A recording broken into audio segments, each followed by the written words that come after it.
Okay, I was really trying not to be involved in any of this drama, but I feel like it's gotten to a point where I have to say something only to defend myself. The drama between Gabbie and my other siblings is between Gabbie and my other siblings. I have nothing to do with it. I'm not going to be speaking on it. I'm going to be speaking on my own experiences and why you guys should not believe everything you see and just run with it. As you know, my older sister Sharissa has been posting a lot on YouTube comments, Twitter, Instagram, wherever she can, posting about how we are all abusive to her and we have decided to leave her life.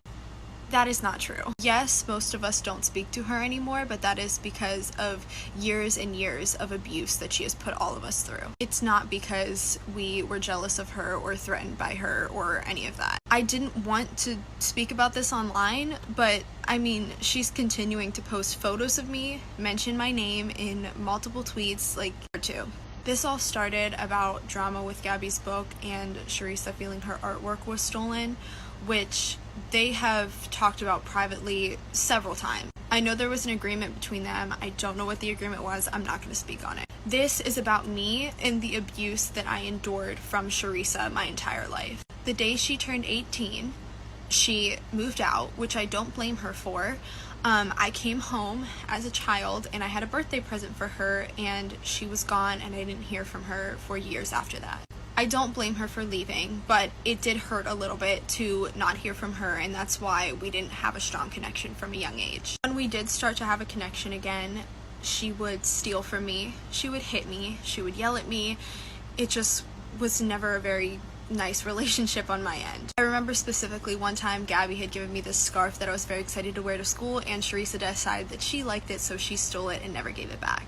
Part 3. The scarf thing may seem really small, but it was really devastating for me. I was super excited that my older sister had given me something, and I was excited to wear it because I felt cool like a teenager because my big sister gave me something. And Sharissa just stole that away with no regard for how I felt as a child at all. And in turn, Monica felt the need to order one online that she could find that was as similar as possible. That made me feel a little better because I still had something from my older sister and I still had the scarf that I thought was so cool, but it still hurt that my other sister would steal something like that from me and not even care. Keep in mind our age difference is about 15 years, and she always says that she saw me as a daughter and she was like a mother to me when that connection was never there for us. She then in turn used that mindset to abuse me and yell at me all the time and say, I am not your peer, I am above you. I have multiple screenshots of that.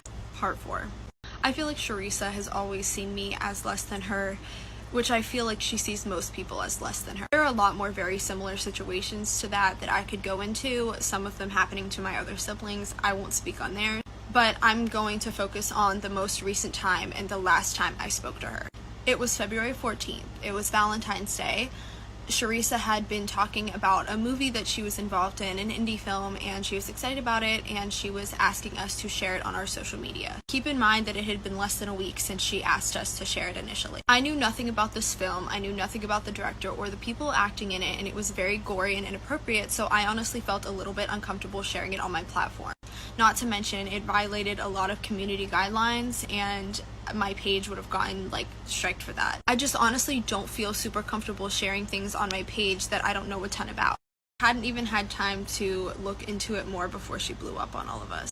Part 5. So back to the movie, I really didn't know much about it, didn't feel comfortable sharing it, and she just kept pushing and pushing and pushing when I was trying to drop hints kind of that I wasn't comfortable with it. And she kept saying later, you should have just said that, you should have just said you weren't comfortable or you didn't want to, but honestly that was never really an option with her. Because of the outcome that we had all experienced, that was something that was very common with her and we were all afraid of that. And it turns out that she ended up leaving the movie and not doing it anymore because the director was like a scammer. So I would have looked like a real idiot if I would have shared that. But anyway, it was February 14th, it was Valentine's Day. I was out on a date with my boyfriend and she was blowing up my phone, harassing me in a group chat with my other siblings about how we didn't share her movie and none of us supported her. And I told her, Sharissa, I was looking into it, but now honestly I'm not going to share it. And then she just turned that into more harassment. Part 6. And I'm going to be very open and candid here. Valentine's Day was already a very difficult day for me because the year before on Valentine's Day was the day that I was raped, and my boyfriend was spending the day trying to make everything really perfect for me, and I was trying to focus on that and feel better because it was just honestly very hard. So to have my older sister imposing on that by throwing a fit and making these group chats and calling us all horrible, vulgar names because of a movie trailer, it was very upsetting. And after she had kept repeating, "You guys have chosen to exit my life," which we did not, she decided to make a group chat with like 15 people of all of my extended family, my aunts, my grandmas, my grandpas, my cousins, everyone, and tell them that myself and Monica have decided to exit her life. And we just kept saying, this should not be happening, like, you didn't need to bring everyone into this. Part 7. The whole situation was a gigantic mess. It was very stressful for me, especially, like I said, on a day like Valentine's Day where I was coping with a lot of my own trauma. And no, that wasn't something I had spoken to her about because we didn't have that kind of relationship. But I had also posted on social media talking about it and sharing my experiences and coping with it, and she just disregarded that and still did this. I have all of the messages, I have all of the screenshots, but I honestly don't want to have to share that because she obviously was going through something. She obviously was hurting.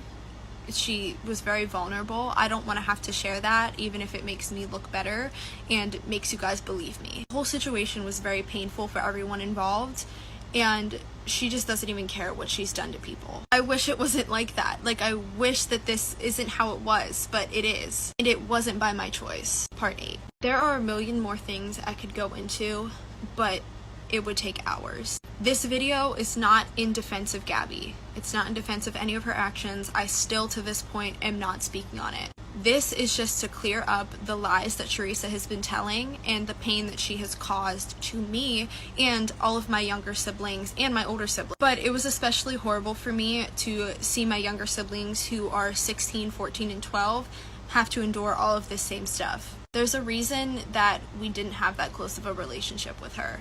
And no, it's not because she was the only one who's not toxic. Hopefully I don't have to speak about this anymore, but I don't even know. Hopefully you guys will take this and maybe understand that everything you see on the internet isn't just fact. And I'm surprised that up to this point people haven't seen the "I'm not the problem, everyone else is" mentality in all of her statements thus far. Hopefully this is the last part. I know I said the last one would be the last part, but this was also something I felt I needed to include. There were a lot of times as a child and also recently that we would be in Teresa's care and she would just be high the entire time and even actively doing drugs in front of us. Which is fine if you want to make those choices, that is fine, and I don't judge her for that, but as like a 10, 11, 12-year-old, it honestly made me very uncomfortable. And most recently, Genevieve and I went to hang out with her while she was on her lunch break at work, and she was smoking weed out of the back of my car, which I really wasn't okay with because that can get me in trouble. If you want to smoke while you're at work, that's fine. I don't really care about those kind of choices, but don't do it in a parking lot out of my car where I can get in trouble with the law and I can get my license taken away. In Pennsylvania, at least.